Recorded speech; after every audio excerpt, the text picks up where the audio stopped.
এই 15 বছরের শাসনে এই সরকার এত অনাচার করেছে, সেগুলোকে প্রায় 2 পৃষ্ঠার মধ্যে তুলে ধরেছেন। আমি এটা বলবো না যেটাকে অল কম্প্রিহেন্সিভ, মানে সবই কাভার করা গেছে। দুটো একটা বিষয় আছে সেগুলো বলা দরকার লাগবে, কিন্তু সাধারণভাবে যদি বলি তাহলে এই মানে পঠিত পেপারটা সত্যি সুন্দর হয়েছে। বাংলাদেশ ধীরে ধীরে ভারতের পেটের মধ্যে ঢুকে গেছে, ভারত আমাদেরকে গিলে খাচ্ছে। যেরকম করে বলা হলো, আমাদেরকে খেয়ালই করি না, আমরা যে জয়েন্ট স্যাটেলাইট মেমোরেন্ডামটা সই করেছি, এটার একটা অবজারভেটরি, আমি নামটা খেয়াল করতে পারছি না, পর্যবেক্ষণ করবার শক্তি আছে তার। এমনিতেই আমেরিকা তার দেশের মধ্যে স্যাটেলাইট রেখে রাশিয়াকে সার্ভে করতে পারে, চীনকে সার্ভে করতে পারে, আর এইখানে ভারত ওইখান থেকেও সার্ভে করতে পারতো, কিন্তু একেবারে ভেতরে সার্ভে করা যায় না।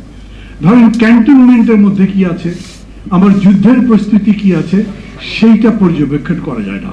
কিন্তু যখন জয়েন্ট স্যাটেলাইট মেমোরেন্ডাম সই করা হয়েছে, এখানে একটা স্যাটেলাইট বা যে কটা স্যাটেলাইট স্থাপন করা হবে তার উপরে কর্তৃত্ব প্রধানত ভারতের থাকবে, কারণ আইটিতে ভারত অনেক বেশি এগিয়ে আছে, সেই তুলনায় আমরা কিছুই করতে পারিনি।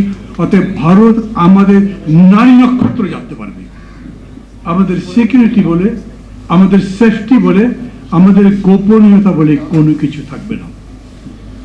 এর সঙ্গে সঙ্গে আর একটা জিনিস আছে যেটা মানে আলোচনা লম্বা হয়ে যাবে বলে হয়তো কেউ বলেননি, সেটা হচ্ছে অ্যাটমিক এনার্জির যে একটা চুক্তি হয়েছে, চুক্তি মানে মেমোরেন্ডাম সরকারের সাথে ভারতের আলোচনা হয়েছে, সেইখানেও আমরা জয়েন্ট একটা চেষ্টা করেছি। আচ্ছা ভাবেন তো, ভারত একটা আণবিক শক্তি, বাংলাদেশ আণবিক শক্তি যদি হতে চাই, খুব অপরাধ হবে নাকি?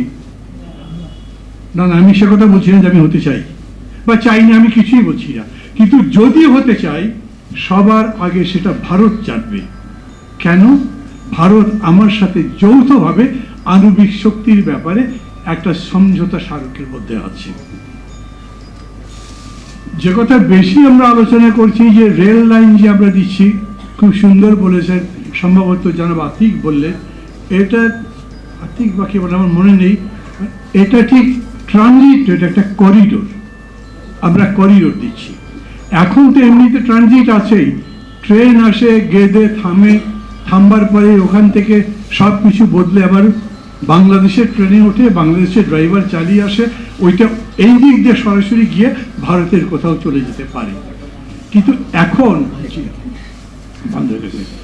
এখন যেটা হবে তা হচ্ছে, ভারত থেকে ট্রেন আসবে, বাংলাদেশের উপরে দিয়ে আবার ভারতে চলে যাবে। এটা মালগাড়িও হতে পারে। সেই মালগাড়ির মধ্যে কি কি মাল থাকতে পারে? আমাদের জন্য পেঁয়াজ, মরিচ, আদা, রসুন, চাল, অস্ত্র থাকতে পারে, যেই অস্ত্র ওই 7 সিস্টারে যাবে ওদের বিদ্রোহকে ঠান্ডা করতে।